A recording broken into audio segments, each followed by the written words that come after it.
Hello आणि नमस्कार. तुम्हा सगळ्यांचं सुवर्णाचे जग या आपल्या मराठी यूट्यूब चॅनलमध्ये मनापासून खूप खूप हार्दिक स्वागत करत आहे. आज आपण बघतोय एकदम रसरशीत, चविष्ट हलवाई स्टाईल मावा गुलाबजामुन. तोही एकदम कमी साहित्यामध्ये आणि एकदम झटपट रेसिपी. जर तुम्हाला संपूर्ण शिकायची असेल तर प्लीज व्हिडिओला शेवटपर्यंत नक्की बघा. आणि बघा हा एकदम आपण सोप्या पद्धतीने बनवलं आहे. यामध्ये मी काही टिप्स आणि ट्रिक्स सांगितलेल्या आहेत, तर नक्की फॉलो करा म्हणजे तुमचे पण गुलाबजामुन असे परफेक्ट बनतील. बघा मी एक तुम्हाला तोडून दाखवते. हे बघा, तर एकदम रसरशीत असा गुलाबजामुन आपला तयार आहे. तर जर तुम्हाला संपूर्ण रेसिपी बघायची असेल तर व्हिडिओला नक्की शेवटपर्यंत बघा. चला तर मग रेसिपीला सुरुवात करूया. तर सुरुवात आधी आपण बनवतोय गुलाबजामुनसाठी पाक. तर त्यासाठी बघा मी 1.5 वाटी साखर घेतलेली आहे. आता यामध्ये आपण घालूयात 1 वाटी पाणी. तर सगळं वाटीची मेजरमेंट मी घेतलेलं आहे. एकच वाटी कोणती तरी सेट करा आणि त्या हिशोबाने तुम्ही यामध्ये सगळे इन्ग्रीडियंट माप घ्या. तर आता बघा मी 1.5 वाटी साखर घेतली होती. त्यामध्ये मी घातलं आहे 1 वाटी पाणी आणि आपल्याला फक्त साखरेला व्यवस्थित मेल्ट करायचं आहे. त्यामध्ये अजिबात काही करायचं नाही आहे आपल्याला. 1 तार 2 तारवाला अजिबात पाक करायचा नाही आहे. तर आता यामध्ये मी घातले थोडे केशरचे धागे. याने काय होतं, याची चव मस्त येते आणि याच्यामध्ये फ्लेवर मस्त येतो आणि याला चासणीला रंगसुद्धा मस्त येतो. त्यामुळे यामध्ये मी घातलेलं आहे. आता याला सगळ्याला व्यवस्थित मिक्स करायचं आहे आणि 1 ते 2 उकळी येऊन द्यायची आहे, जोपर्यंत आपली साखर पूर्णपणे विरघळत नाही. आपल्याला फक्त साखर विरघळवायची आहे. त्या व्यतिरिक्त आपल्याला अजिबात 1 तार 2 तारवाली चासणी करायची नाही आहे. तर हे बघा आता याला मस्तपैकी ना एकदम उकळी आलेली आहे. तर अशाच प्रकारे आपल्याला हवा आहे. तर आपण एकदा आता चेक करूयात की आपला पाक कसा झालेला आहे. तर हे बघा हलकीशी तार बनत आहे. तर असाच चिकट आपल्याला गुलाबजामुनचा पाक हवा आहे. आणि आता जास्त आपल्याला एकतार परफेक्ट नाही पाहिजे आहे. तर आपला गुलाबजामुन एकदम परफेक्ट झालेला आहे बघा. जाडीला सुद्धा अशा प्रकारे आहे, ना जास्त घट्ट ना जास्त पातळ. तर हा व्यवस्थित झालेला आहे. झाकण ठेवून आपण याला बाजूला ठेवून देऊयात. आता पुढची प्रोसेस करूयात. तर त्यासाठी बघा मग पुन्हा तीच वाटी घेतलेली आहे मेजरमेंटसाठी. तर तशीच एकसारखी वाटी घ्यायची आहे. तर 1 वाटी मी मावा घेतलेला आहे आणि हा वजनी प्रमाणामध्ये 150 ग्रॅमच्या आसपास आहे. तर तो मावा व्यवस्थित असा मॅश करून घ्यायचा आहे आणि याच्या गुठल्या मोडून घ्यायच्या आहेत आपल्याला व्यवस्थित. हे बघा अशा प्रकारे. तर याच्यामध्ये फक्त थोडीशी मेहनत जास्ती आहे. बाकी रेसिपी एकदम सोपी आहे आणि याला साहित्य पण खूप कमी लागतं. तर बघा हाताच्या पंजाने आपल्याला काय करायचं आहे, आता व्यवस्थित असं मॅश करून घ्यायचं आहे. तर हाताच्या पंजाचा याला वापर करायचा आहे आणि आपल्याला मिनिमम याला 5 मिनिटं असं मसळून घ्यायचं आहे, 5 ते 7 मिनिटं. तर बघा अशा प्रकारे आता 5 ते 7 मिनिटं जवळ झालेली आहेत. आता व्यवस्थित तो मावा आपला मिक्स झालेला आहे. आता यामध्ये मी घेते पनीर. तर पनीर आपलं 125 ग्रामच्या आसपास आहे आणि 1 वाटीपेक्षा कमी आहे. तर बघा आता यालासुद्धा मी असं फोडून घेते आहे. अशा प्रकारे याच्या पण गुठल्या मोडून घ्यायच्या आहेत आपल्याला आणि व्यवस्थित मिक्स करून घ्यायचं आहे. हे बघा अशा प्रकारे. आणि यालासुद्धा काय करायचं आहे ना, आपल्याला मळायचं आहे. तर इथेच आपल्याला अजिबात कंटाळा करायचा नाही आहे. यावरतीच आपल्याला जास्त मेहनत करायची आहे. ही स्टेप थोडीशी मेहनतीची आहे. बाकी सगळं सोपं आहे. तर हेच मळताना आपल्याला काय करायचं आहे, आता याला मिनिमम 10 मिनिटं व्यवस्थित मिक्स करून घ्यायचं आहे. जेणेकरून आपलं पनीर आणि मावा एकत्र मिक्स होईल. बघा अशा प्रकारे मी जसं दाखवते ना, तसंच तुम्ही मिक्स करून घ्यायचं आहे. तर हे बघा अशा प्रकारे आपल्याला काय करायचं, सगळं व्यवस्थित एकदम मिश्रण मिक्स करून घ्यायचं आहे. यामध्ये जे पनीरचे छोटे-छोटे तुकडे आहेत ते अजिबात दिसले नाही पाहिजे. सगळे कण व्यवस्थित मिक्स झाले पाहिजेत. तर सगळं मिक्स झालेलं आहे बघा आणि याला मिक्स करायला जवळ मला 10 मिनिटं लागलेली आहेत. आता यामध्ये मी एकदम 1 चुटकीपेक्षा कमी खाण्याचा सोडा घालते आहे. त्यानंतर यामध्ये मी आता 2 चमचे मैदा घातलेला आहे. जर आपल्याला गरज वाटली तर आपण आणखी घालू. ते हे डिपेंड करतं की तुम्ही पनीर घेताय त्यामध्ये किती मॉइश्चर आहे. तर मॉइश्चर जास्ती असेल तर थोडासा मैदा जास्ती घ्यावा लागेल, नाहीतर मग तेवढ्यामध्ये होऊन जाईल.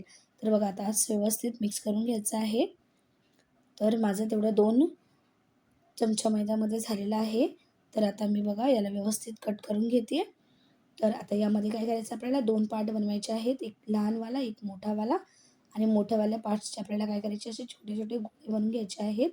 तर जेवढे गोळे तुम्ही लहान याचे बनवाल, तेवढेच मोठ्या याचे बनवायचे. म्हणजे आपल्याला इक्वलमध्ये आपल्याला याचे गोळे बनवून घ्यायचे आहेत. तर बघा असे गोळे मी बनवून घेतलेले आहे. त्यांना थोडंसं शेप देते. जास्त शेप द्यायची गरज नाही आहे, हलकासा असा शेप द्यायचा आहे. तशाच प्रकारे आता आपण जो लहानवाला पोर्शन ठेवला होता तो मी घेतलेला आहे आणि यामध्ये मी ऑरेंज फूड कलर घालत आहे आणि याला व्यवस्थित मिक्स करून घ्यायचं आहे. नाही घातला तरी चालेल, डायरेक्ट तुम्ही बनवलं तरी मस्त लागतात. हे फक्त दिसण्यासाठी सुंदर दिसतं म्हणून यामध्ये मी कलर घातलेला आहे. अदरवाईज नाही घातला तरी चालेल, टोटली ऑप्शनल आहे. आता हे मिक्स करून झालं आहे. याचे छोटे छोटे मी असे गुलाबजामुन बनवून घेते. तर जेवढे आपले व्हाईटवाले बनले तेवढेच आपल्याला काय करायचे, छोटेवाले बनायचे आहेत सेम. अगर एखादा कमी जास्त झाला तर तुम्ही नंतर ॲडजस्ट करू शकता. तर बघा आता सगळे मी व्हाईटवाले आणि जे ऑरेंज कलरवाले आहेत ते मी गोळे बनवून घेतलेले आहेत. आता बघा व्हाईटवाला जो आहे तुम्ही हातावर व्यवस्थित स्प्रेड केला आहे.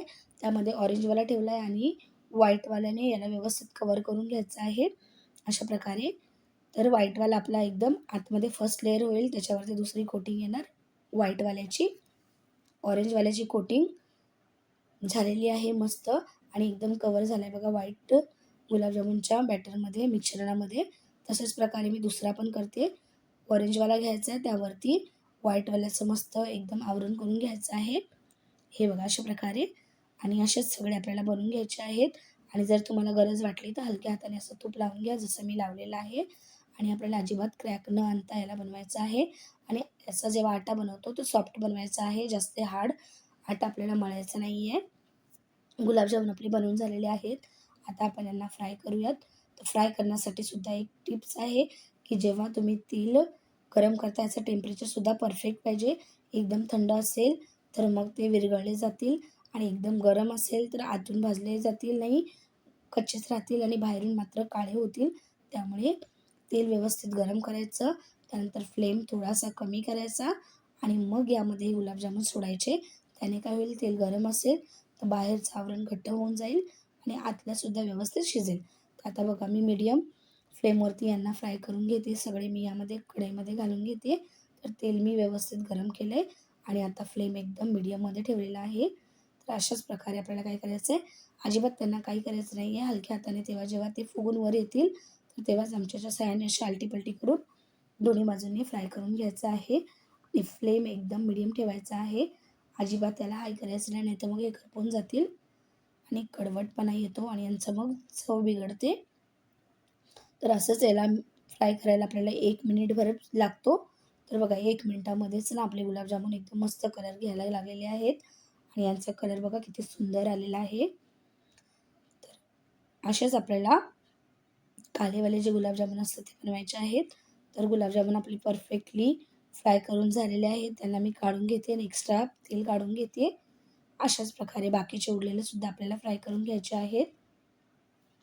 सगळे फ्राय करून झालेले आहेत बघा, अजिबात क्रॅक वगैरे काही नाही, एकदम मस्त असे गुलाबजामुन बनलेले आहेत. आता आपण यांना घालूयात पाकामध्ये. तर येथे सुद्धा मला एक गोष्ट लक्षात ठेवायची आहे, ती म्हणजे असं की गुलाबजामुनचा जो पाक आहे तो किंवा मग गुलाबजामुन दोघांपैकी काहीतरी गरम हवं आहे, अजिबात थंड आपल्याला घ्यायचं नाही आहे. तर आता इथे पाक थोडा हलका गरम आहे आणि गुलाबजामुनसुद्धा गरम आहे. तर यामध्ये मी घालून घेतलेत आणि असं व्यवस्थित मिक्स करून घेते.